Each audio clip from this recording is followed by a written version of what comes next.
بار کہتا ہے محمد کا معجزہ یوں تو بے شمار واقعات ہوں گے، لیکن اصل معجزہ صرف اور صرف قرآن ہے۔ اسی کو پیش کیا گیا کہ یہی ہے، آؤ مقابلہ کر لو۔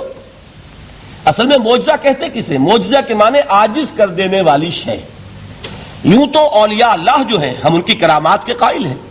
اللہ تعالیٰ اپنے کسی نیک بندے کے مقام اور مرتبے کے اظہار کے لیے کسی وقت کوئی ایسی چیز ظاہر کر دے جو قانون طبیعی کے خلاف ہو، تو یہ کرامات اولیاء حق ہے۔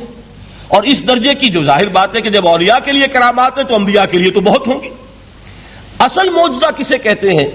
جسے کوئی نبی چیلنج کے ساتھ پیش کرتا ہے کہ یہ ہے میری رسالت کا ثبوت، آؤ مقابلہ کر لو۔ حضرت موسیٰ علیہ السلام کے جو اصل معجزے تھے وہ دو تھے۔ ایک عصا، جس کا کہ مقابلہ کیا، آپ کو معلوم ہے کہ فرعون نے تمام جو جادوگر تھے پورے مملکت کے انہیں جمع کیا اور مقابلہ کیا۔ تو جس چیز کو کہ پیش کیا جائے چیلنج کے ساتھ کہ آؤ تو مقابلہ کر لو، وہ اصل معجزہ ہوتا ہے اس نبی اور رسول کا۔ تو حضور صلی اللہ علیہ وسلم کا اصل معجزہ، یعنی معجزات، آپ یہ موالتے میں مبتلا نہ ہو، میں بقیہ معجزات کی نفی نہیں کر رہا، یہ واقعات اپنی جگہ حق ہیں کہ حضور کو پتھر سلام کرتے تھے۔ حضور صلی اللہ علیہ وسلم جس کھجور کے تنے کے ساتھ ٹیک لگا کر خطبہ دیا کرتے تھے، جبکہ ابھی مسجد نبی میں ممبر نہیں بنا تھا، جب تعداد زیادہ ہو گئی مسلمانوں کی اور ضرورت محسوس ہوئی کہ ذرا بلند مقام پر کھڑے ہو کر آپ خطبہ ارشاد فرمائیں، تو پھر وہ ممبر بنا کر رکھا گیا۔ پہلے مرتبہ جب آپ ممبر پر چڑھ رہے تھے خطبہ دینے کے لیے، تو اس کھجور کے سوکھے تنے میں سے ایسی آواز آئی جیسے کوئی بچہ بلک بلک کر رو رہا ہو کہ وہ سعادت جو مجھے حاصل رہی تھی آج تک میں محروم ہو گیا۔ تو یہ انبیاء کا مقام ہے۔ مولانا روم نے اسی لیے کہا ہے کہ فلسفی کو منکر حنانہ است، از حواس انبیاء بیگانہ است۔ فلسفی اور عقلیت پرست انسان وہ تو حنانہ کا انکار کر دے گا، کیسے ممکن ہے سوکھا تنا اور اس کے اندر سے بچے کی طرح بلکنے کی آواز آئے، لیکن یہ اس لیے ہے کہ وہ انبیاء کے خصوصی احوال جو ہیں ان کو جانتا نہیں۔ اس قسم کے خرق عادت واقعات حضور کی زندگی میں بھی بے شمار ہوئے، لیکن حضور کا وہ معجزہ جس میں تحدی کے ساتھ چیلنج کے انداز میں کہا گیا کہ آؤ مقابلہ کر لو، وہ صرف اور صرف قرآن ہے۔ چنانچہ آپ سورہ بنی اسرائیل میں دیکھیں گے قُلْ لَئِنِ اجْتَمَعَتِ الْإِنسُ وَالْجِنُّ عَلَىٰ أَن يَأْتُوا بِمِثْلِ هَٰذَا الْقُرْآنِ لَا يَأْتُونَ بِمِثْلِهِ وَلَوْ كَانَ بَعْضُهُمْ لِبَعْضٍ ظَهِيرًا۔ اے نبی چیلنج کر دیجئے، اگر تمام انسان اور تمام جن مل کر یہ چاہیں کہ اس قرآن جیسی کوئی تصنیف کر دیں، تو چاہے وہ ایک دوسرے کا کتنی بھی اس میں مدد کریں اور تعاون کریں، وہ ہرگز قرآن جیسی کتاب تصنیف نہیں کر سکتے۔ اس سے آگے بڑھ کر یہ بات کہی گئی، اچھا پورا قرآن نہیں لا سکتے، اس قرآن کی طرح کی 10 صورتیں ہی تصنیف کر لو۔ جب اس کا بھی جواب نہیں دیا گیا تو جسے کہتے ہیں برسبیل تنزل، اور پنجابی میں کہتا ہے کہ برے کو گھر تک پہنچانا، وہ برے کو گھر تک پہنچانے کے لیے فرمایا ایک صورت ہی بنا لاؤ۔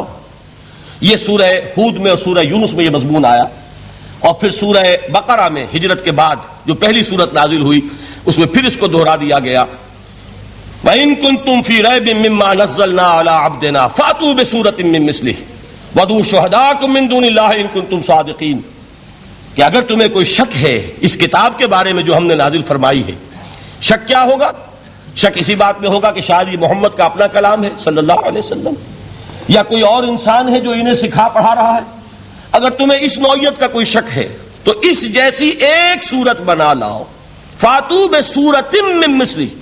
اور نوٹ کیجئے گا سورۃ العصر بھی سورت ہے، سورۃ الکوثر بھی سورت ہے، 3 آیات بھی اگر ایسی تم تصنیف کر کے لے آؤ تب تو تمہیں کچھ شک کرنے کا حق حاصل ہوگا، اور اگر نہیں کر سکتے تو جان لو فَإِن لَّمْ تَفْعَلُوا وَلَن تَفْعَلُوا، پھر اگر تم ایسا نہ کر سکو اور ہرگز نہیں کر سکو گے، ذرا چیلنج کا انداز دیکھیے کہ ہرگز نہیں کر سکو گے، فَاتَّقُوا النَّارَ الَّتِي وَقُودُهَا النَّاسُ وَالْحِجَارَةُ، تو ڈرو اس آگ سے جس کا ایندھن بنیں گے انسان اور پتھر۔ اب اس بات کو سمجھیے کہ تاریخی حقیقت ہے یہ، جس کا کوئی کافر انکار نہیں کر سکتا، کہ وہ کوئی شخص اس چیلنج کو قبول کرنے کی جرات نہیں کر سکا۔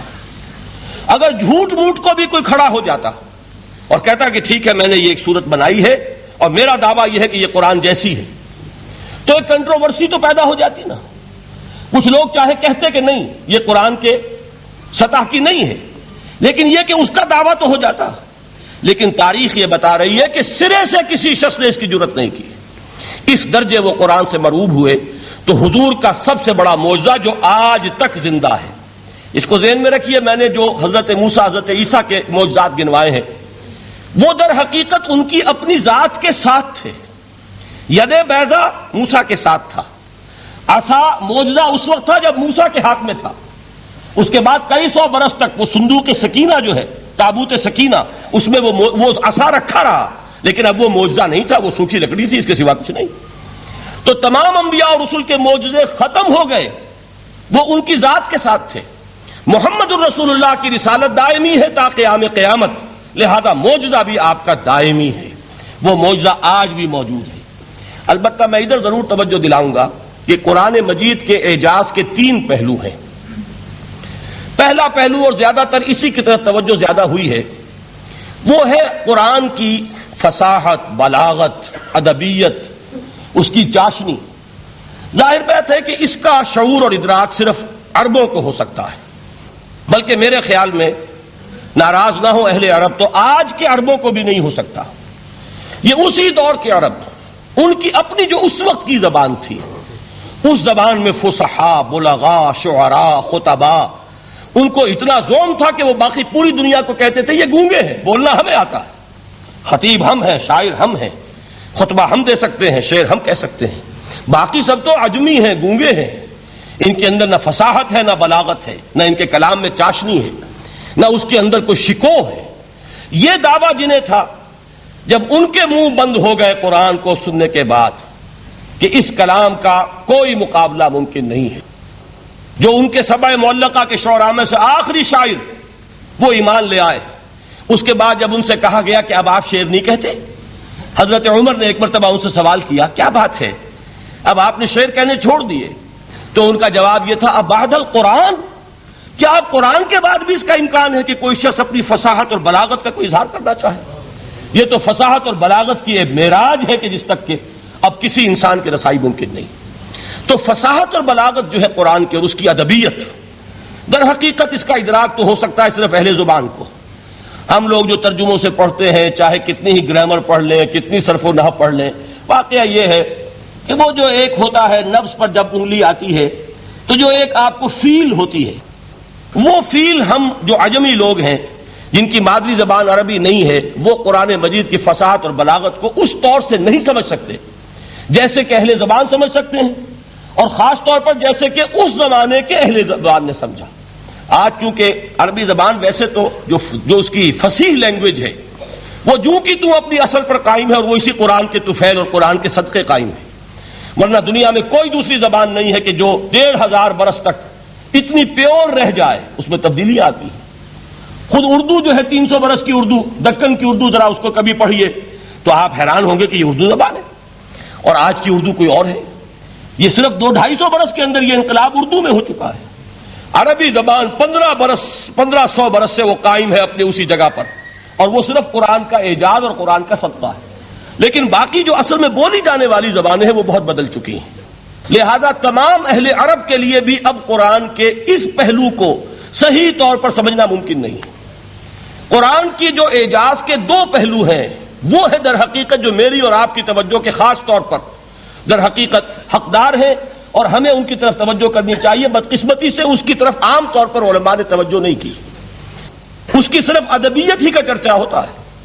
اصل میں قرآن مجید علم انسانی کی معراج، فکر، فلسفہ، حکمت، قرآن کی ابدی حکمت، قرآن کا ابدی فلسفہ، قرآن انسانی مسائل کا جو حل دیتا ہے، قرآن نے سوشل سائنسز میں جس طریقے سے رہنمائی کی ہے، یہ 2 پہلو ہیں اس کے اعجاز کے، جس کی کہ آج ہمیں ضرورت ہے کہ ہم اس کا شعور اور ادراک حاصل کریں۔